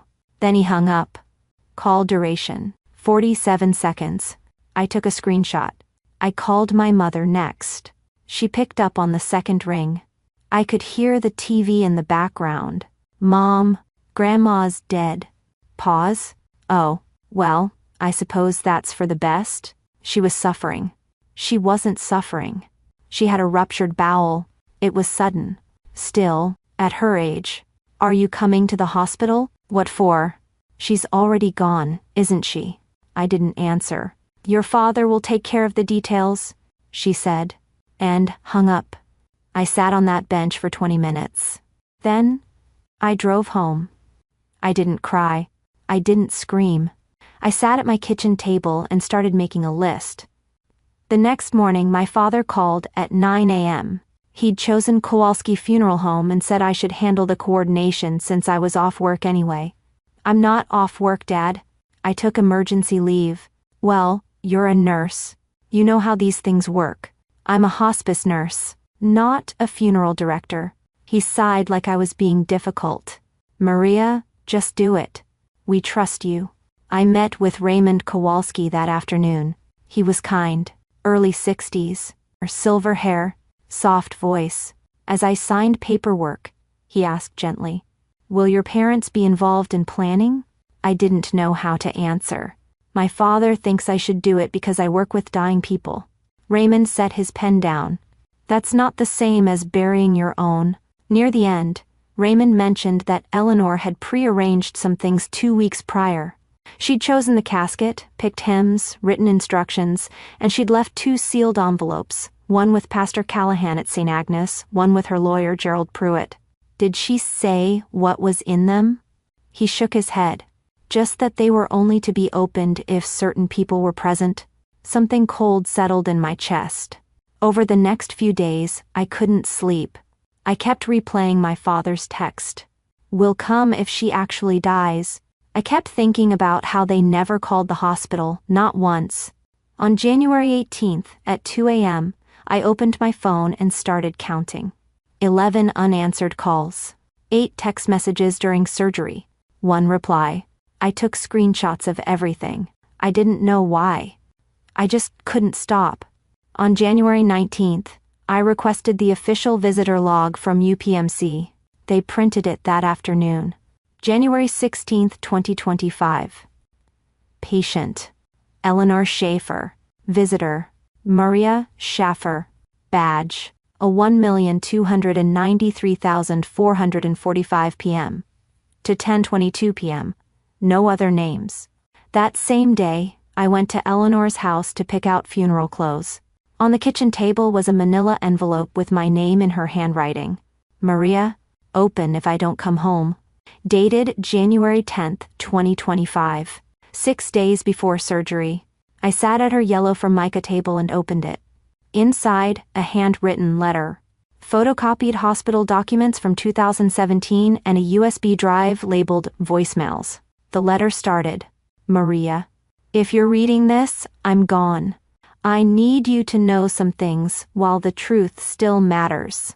She told me she didn't expect my father to come, that she'd made peace with it, that she'd told Dr. Fitzpatrick to only call me if things became critical. She'd signed paperwork making it legal. She wrote, "You've always been the one who stayed. When I was lonely, you came. When I was afraid after the stroke, you sat with me. You didn't check your watch. You just stayed." Then she dropped the bomb. "Your father visited me once during my stroke recovery in 2017. Once in 6 weeks, 15 minutes, and 12 of those were spent asking if I'd thought about selling the house. I kept the visitor log. It's in this envelope. I've kept everything, Maria, because I knew a day would come when I'd need proof." I looked at the photocopies. Allegheny General Hospital, October to November 2017. Eleanor admitted October 1st after a stroke. 6 days acute care, 6 weeks rehab. Visitor logs: Maria Schaffer, 9 visits. John Schaffer, 1 visit, October 3rd, 11:04 to 11:19 a.m. Diane Schaffer, 0 visits, 15 minutes. My father visited his mother for 15 minutes during a 6-week stroke recovery, and I hadn't known because he told me she was fine, that they were handling it, that I shouldn't worry. I felt sick. I plugged in the USB drive, 7 audio files, all dated October 5th, 3:42 p.m. My father's voice casual. "Hey Mom, it's me. I know you're in rehab, but I've been thinking, have you considered selling the house? It's a lot to maintain, especially now. Just think about it." 38 seconds. "No, how are you? Just a question about her house, 2 days after her stroke. November 1st, 2017, 6:15 p.m. Mom, I talked to a realtor. He thinks the house could go for $425, maybe more, just something to keep in mind. Love you. Love you." Like punctuation. March 14th, 2019, 1022 a.m. Hey Mom, hate to ask, but we've got unexpected home repairs. Could you lend me about $30,500? I'll pay you back in a couple months. Thanks, Mom. I pulled out the next documents. Bank statements, highlighted in yellow. March 14, 2019. Withdrawal, $3,200. Eleanor's handwriting in the margin. Asked March 10th. Promised repayment. Soon. Never happened. I kept listening. 4 more voicemails. All the same. Asking for money, advice on selling, bills he couldn't cover. In 2022, he asked for $1,800 for car repairs. Bank statement showed she gave it. Another note. Second time. Still no repayment from 2019. $5,000 total. Never paid back. I sat there staring at my laptop. Then I did something I'd never done before. I screamed. I slammed my fist on the table, stood up, and shouted at the empty room. You called her just to ask for money. While she was in rehab, while she was learning to walk again. Then I sat back down, opened a spreadsheet and started building a case. Evidence log. John Schaefer. 7 voicemails requesting money. 15-minute hospital visit during 6-week stroke recovery. 2017. $5,000 borrowed, never repaid. 2019. 11 unanswered calls during Grandma's emergency. January 16, 2025. 8 ignored text updates during surgery. 1 reply. Will come if she actually dies. 0 hospital visits. January 16, 2025. I saved the file. Then I made a decision. I wasn't going to let my grandmother die for nothing. I was going to use every skill I had as a hospice nurse. Documentation, timelines, witness statements, to make sure everyone knew exactly who my father was. The funeral was January 23rd at St. Agnes Catholic Church. I arrived early. By the time the service started, 64 people had signed the guest book. My parents arrived at 10:08 a.m., my mother in navy and pearls. My father in a black suit, hand on her elbow, face composed. They sat in the front pew. I sat 3 rows back. Pastor Callahan delivered the eulogy. 8 minutes. He talked about Eleanor's faith, her garden, her devotion to family. My father wiped his eyes with a handkerchief. When the eulogy ended, Pastor Callahan paused.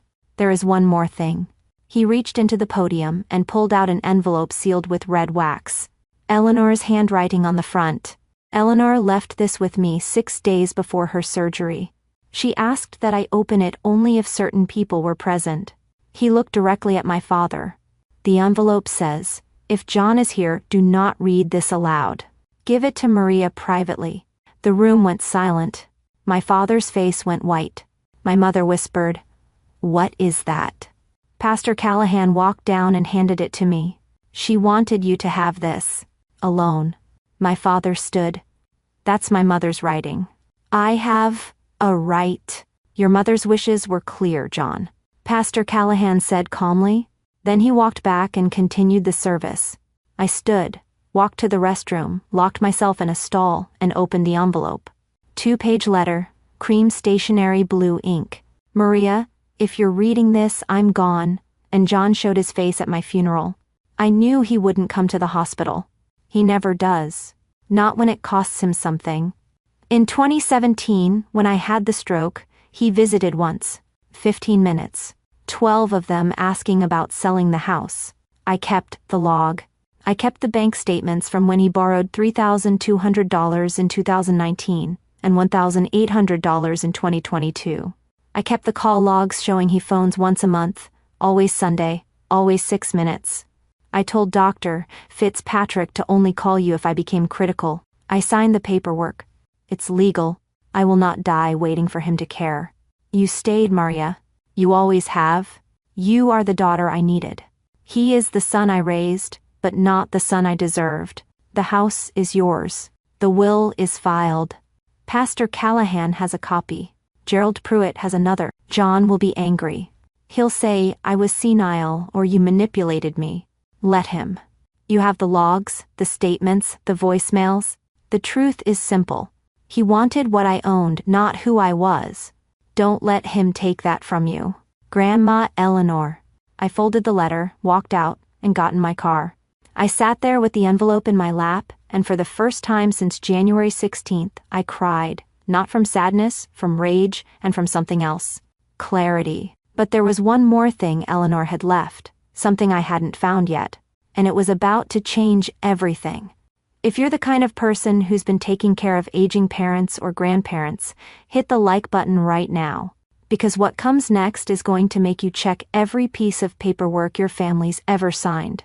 That evening, there was a gathering at Eleanor's house, tradition after a funeral. 22 people showed up. My parents arrived late. I stood in the living room at 3:30 p.m., holding Eleanor's letter. I have something Grandma wanted you all to know. My father stood. Maria, this isn't the time. Sit down, John. Pastor Callahan was near the fireplace. His voice was quiet but absolute. Eleanor asked for witnesses. Stay. My father sat. I read the letter aloud. Every word. I didn't editorialize. I just read. In 2017, he visited once. 15 minutes. 12 of them asking about selling the house. I kept the bank statements from when he borrowed $3,200 in 2019 and $1,800 in 2022. He is the son I raised, but not the son I deserved. When I finished, I folded the letter and looked at my father. His face was red. My mother stared at the floor. My Aunt Carolyn stood and left without a word. She was my mother, my father said, voice shaking. Then where were you when she was dying? I asked. Silence. You texted me. We'll come if she actually dies. Do you remember? We were busy. You were already there. Because she asked the hospital not to call you. Because you trained her to expect nothing. I pulled out my phone. She left the house to me. The will is filed. If you want to contest it, go ahead. I have 6 years of receipts to show a judge. My father grabbed his coat and walked out. My mother followed without looking at me. I stood in Eleanor's living room surrounded by people I barely knew and felt something I hadn't felt in a week. Relief. But it didn't last long. 3 days later, I got a call from Gerald Pruitt, Eleanor's lawyer. Maria, there's something you need to see. Eleanor left a second envelope with me. She said to give it to you 2 weeks after the funeral. I met him at his office the next morning. He handed me a smaller envelope. This one sealed with clear tape labeled Maria. Open January 30th, 2025. Inside was a handwritten note and a flash drive. The note said, Maria, if you're reading this, the funeral is over and you've read my first letter. Good. Now I need you to see what I recorded. This is the part John can never explain away. Watch it alone. Then decide what to do with it. I trust you, Grandma. I went home, plugged the flash drive into my laptop, and clicked the only file. Eleanor Confession _ January 8 _ 2025.mp 4. The video opened. Eleanor, sitting in her living room facing a camera on a tripod. She was wearing her reading glasses and a cardigan. The date stamp in the corner read January 8, 2025, 8 days before her surgery. She took a breath and began. Eleanor's video confession. Transcript. My name is Eleanor Grace Schaefer. I'm 78 years old. Today is January 8, 2025, and I'm recording this because I know I don't have much time left.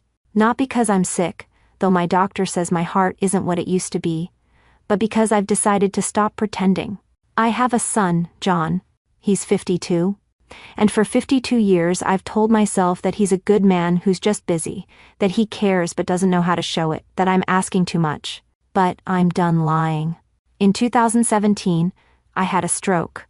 I spent 6 weeks in rehab learning to walk again. John visited me once, 15 minutes. And he spent most of that time asking if I'd thought about selling my house. He didn't ask how I was feeling. He didn't ask if I was scared. He asked about real estate. Since then, he's called me once a month. Always on Sunday. Always for 6 minutes. I timed it. Because I wanted to know if I was imagining it. I wasn't. He's borrowed $5,000 from me over the last 6 years. He promised to pay it back. He never did. I didn't ask for it back because I didn't want to fight.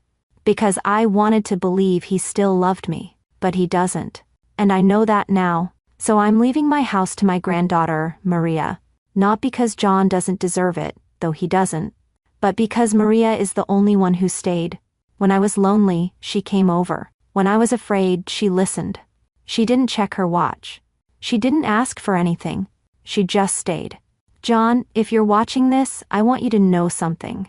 You're not a bad person, but you're not the son I needed, and I'm not going to spend what's left of my life pretending you are. Maria, I love you. Thank you for being my daughter when I needed one most. That's all. The video ended. Eleanor reached forward and turned off the camera. I sat there staring at the screen, tears streaming down my face. Then I replayed it. And I noticed something. In the background, on the bookshelf behind Eleanor, there was a small black device. A camera pointed at the couch. I paused the video, zoomed in, and my stomach dropped. Eleanor had been recording everything. I grabbed my keys and drove to her house. I went straight to the living room, moved the books on the shelf, and found it. A tiny wireless camera, still active, still recording to a cloud account. I logged into the account using the password Eleanor had written on a sticky note inside the envelope. Maria stays 2202-5. The cloud storage had over 200 hours of footage, dating back to March 2024. I started scrolling through the files. Most were mundane. Eleanor reading, watching TV, watering plants. Then I found one dated December 19, 2024. The timestamp showed 11:03 a.m. I clicked play. The video showed Eleanor's living room. She wasn't home, but someone else was. My father and my mother. They were standing in the middle of the room talking. I turned up the volume. Camera footage transcript, December 19, 2024. John, she's not going to last much longer. Dr. Patel said her heart's getting worse. Diane, so what do we do? John, we wait. Once she's gone, the house is ours. I already talked to a realtor. We can list it for $450, maybe $500 if we stage it right. Diane, but what about Maria? Doesn't she visit her all the time? John, Maria's a bleeding heart. She'll be sad for a while, but she'll get over it. Besides, we're the next of kin. The house goes to us. Diane, are you sure? What if your mom left a will? John, laughing. She's 78 and forgetful. She hasn't updated anything since Dad died. Trust me. We're fine. Diane, I don't know, John. This feels wrong. John, it's not wrong. It's practical. She's old. She's going to die. And when she does, we're going to sell this house and finally take that trip to Europe we've been talking about. Diane, what if she needs surgery or something? What if Maria calls us? John, then we let Maria handle it. She's a nurse. That's literally her job. Diane, hesitating. I don't want people to think we're bad people. John. No one's going to think anything, Diane. We'll show up to the funeral. We'll cry. We'll say nice things. That's all anyone remembers. The video continued for another 3 minutes. They talked about contractors, staging, closing costs. Then they left. I sat there frozen. My mother knew. She knew my father was waiting for Eleanor to die. She knew they were planning to sell the house before the body was even cold. And she went along with it. I grabbed my phone and called Gerald Pruitt. I need to see you. Now if you're still watching, comment the word showing up. If you agree that showing up for someone isn't optional, it's a moral obligation. Because what happens next is going to prove that my grandmother knew exactly what she was doing. Gerald Pruitt's office was on the 3rd floor of a building in downtown Pittsburgh. When I walked in, I handed him the flash drive without saying a word. He watched the footage. All of it. Eleanor's confession. The hidden camera recording of my parents in December. When it ended, he leaned back in his chair and said, "Your grandmother was sharper than most lawyers I know. Can we use this?" I asked. Absolutely. He opened a file on his desk. Eleanor updated her will on January 11, 2025. She left the house in all assets to you. She also included a clause specifically disinheriting John, citing abandonment and financial exploitation. She had me witness it, along with Pastor Callahan and her doctor, Dr. Patel. So it's airtight. It should be. But knowing your father, he's going to fight. I was right. I was. On February 3, 2025, my father filed a contest against Eleanor's will. He claimed she'd been unduly influenced, that she wasn't of sound mind, that I'd manipulated her. But here's what my father didn't know. On February 10th, I received a call from a notary named Kathleen Briggs. She said Eleanor had contacted her in early January to notarize some documents. One of those documents was a signed statement dated January 9, 2025, affirming that Eleanor was of sound mind and that all changes to her will were made freely and without coercion. But that wasn't the bombshell.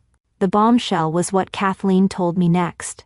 Your father came to see me on January 28, she said. He brought a document he claimed was your grandmother's will. He wanted me to notarize it retroactively. Said it had been signed in 2023 but never properly witnessed. What did the document say, I asked. That the house would be split between him and you 50-50. My blood went cold. Did you notarize it? No. Because the signature didn't match the one I'd notarized 2 weeks earlier. I told him I couldn't help him. He got angry and left. I thanked her, hung up, and immediately called Gerald. My father tried to forge a will. Gerald was silent for a moment. Then, do you have proof? The notary will testify. Then we have him. The court date was April 3, 2025. I didn't have to testify, but I sat in the courtroom and watched. Gerald presented Eleanor's updated will, notarized and witnessed by 3 people. Gerald, Pastor Callahan, Dr. Patel. Eleanor signed statement from January 9th, affirming her mental competency. The visitor logs from 2017 showing John's 15-minute visit. Bank statements showing $5,000 in unreturned loans. Voicemail transcripts and affidavit from Dr. Fitzpatrick stating Eleanor had been fully competent and clear when discussing her advance directive. Eleanor's video confession. The hidden camera footage from December 19th showing my parents planning to sell the house. Kathleen Briggs's testimony about my father's attempt to forge a will. My father's lawyer had nothing. He tried to argue that Eleanor had been confused and that I'd taken advantage of her fear, but the evidence was overwhelming. On April 10th, the judge dismissed the case. He said, and I quote, Mrs. Schaefer spent 2 years building an ironclad record of her wishes. There is no evidence of incapacity or undue influence. This case is without merit. My father stormed out of the courtroom. I never heard from him again, but my mother called me 2 months later. It was June 15, 2025. I almost didn't pick up. I'm leaving your father, she said. Her voice was shaking. I didn't say anything. I didn't know, she said, about the money, about the hospital. He told me you were exaggerating that Eleanor was confused. I wanted to believe him. You were on that camera footage, Mom? You knew he was waiting for her to die so he could sell the house. Long silence. I know, she whispered. I knew. And I'm ashamed. I was scared. Scared of losing the house. Scared of what people would think if we didn't get anything. So I went along with it. And I'm so sorry. Are you calling because you're sorry or because you lost? Another silence? Both, she said. I can't live with him anymore. Not after seeing what he did. Not after seeing what I let him do. Good, I said. Can I visit sometime? She asked. I know I don't deserve it. I'll think about it, I said, and I hung up. I didn't hate her. I just didn't have room for her yet. By the end of summer, word had spread through the church community. My father and mother stopped attending St. Agnes. I heard they'd moved to a different parish across town where no one knew the story. The house was mine, legally, morally, completely. But I wasn't done yet. Because Eleanor had left me one more gift. And this one wasn't about justice. It was about healing. February 14th, 2026, Valentine's Day. I officially moved into Eleanor's house. The temperature was 52 degrees, unseasonably warm for Pittsburgh in February. The sun was breaking through the clouds. The first thing I did was plant yellow roses in the front yard. Eleanor's favorite.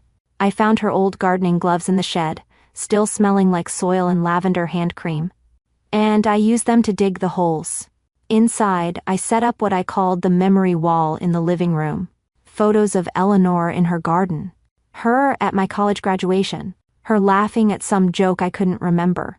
And in the center, in a simple silver frame, I hung her advance directive. The one that said, "In the event of critical illness, surgery, or end-of-life care, only Maria Schaffer is authorized to be contacted and present. John Schaefer is explicitly excluded from notification." Beneath it, I placed a small plaque I'd had made. "Dignity at the end is earned, not inherited. Eleanor Schaffer, 1943 to 2025. People asked why I'd framed something so painful. I told them the truth, because the truth shouldn't be hidden. Eleanor had spent too long protecting people from it. I wasn't going to make the same mistake. But the memory wall wasn't the only thing I did. In July 2025, I used the money from Eleanor's estate to establish the Eleanor Schaefer Dignity Fund, a non-profit dedicated to helping elderly people who had been abandoned by their families. The fund provides 3 things. 1. Legal assistance for seniors updating wills, advance directives, and healthcare proxies. 2. Documentation services, helping elderly people create video testimonies, organize financial records, and build evidence if they suspect exploitation. 3. Emergency support, paying for hospice care, funeral expenses, or housing for seniors whose families have financially abandoned them. In the first 6 months, we helped 43 people. One of them was a woman named Dorothy, 81, whose son had drained her savings account and then stopped visiting. We helped her get a lawyer, recover the money, and update her will. She recorded a video testimony, just like Eleanor. She said, "I'm not going to let him erase me." Another was a man named Harold, 76, whose daughter only called when she needed money. We helped him set up an advance directive that explicitly excluded her from medical decisions. When he passed away 6 months later, his wishes were honored. His grandson, who'd been visiting him every week, inherited everything. Every time I help someone, I think about Eleanor sitting in her living room, recording that video, knowing she wouldn't be around to see it used. But knowing it would matter, I still work at 3 Rivers Hospice. But now when I see the warning signs, the absent child, the phone call that never comes, the sudden interest in wills, I don't just document it for the patient's file. I tell them about Eleanor. I tell them they have options. I tell them they don't have to die hoping someone will care. In late August 2025, I got a call from a woman whose mother was in hospice. Her brother hadn't visited in 3 weeks, but he'd called twice asking about the house. "What do I do?" she asked. I thought about Eleanor. I thought about the visitor logs, the voicemails, the video confession. "Document everything," I said. "Not to punish him, but to protect your mother's choices. Ask her what she wants, then honor it. Even if it means he's not there at the end, especially then." The call lasted 11 minutes. When it ended, I looked at the framed visitor log on my desk, the one from January 16, 2025, showing only my name. I keep it there, not as a wound, as a compass. On February 28, 2026, I'm sitting at Eleanor's yellow Formica table, drinking coffee from her favorite mug, the one with the chipped handle and the faded floral pattern. Outside, the yellow roses are blooming. I think about that night in the ICU waiting room, the way I sat alone, lying to nurses, covering for people who didn't deserve it, the way I held that empty coffee cup just to have something in my hands. I think about my father's text. "Will come if she actually dies." I think about how he did come to the funeral where people could see him, where he could perform grief, but not when it mattered. Not when she was alive. And I think about Eleanor, sitting in this kitchen 2 weeks before her surgery, writing letters, recording videos, sealing envelopes with red wax. She knew her son wouldn't show up. She knew I'd need proof. She knew the world would tell me to forgive, to let it go, to be the bigger person. So she made sure I didn't have to be. Last week, I installed a small speaker in the living room, connected to Eleanor's video confession. I set it to play her final words on a loop, quietly, in the background whenever someone visits. "Maria, I love you. Thank you for being my daughter when I needed one most.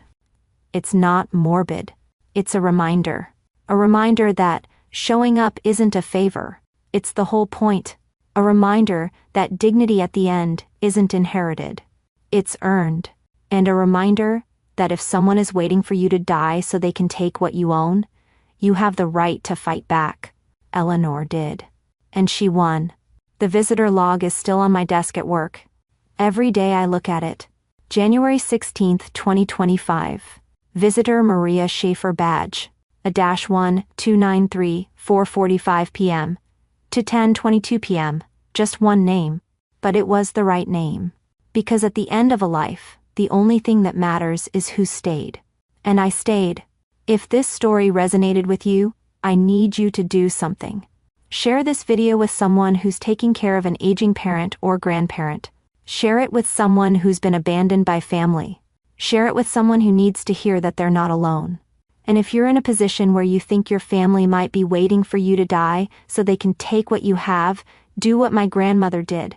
Document everything, record a video, update your will, build your case. Because the people who love you will show up. And the people who don't, well, they'll show up too. But only when there's something in it for them. Don't let them erase you. Showing up isn't optional. It's a moral obligation. And if your family can't do that, cut them out before they cut you down.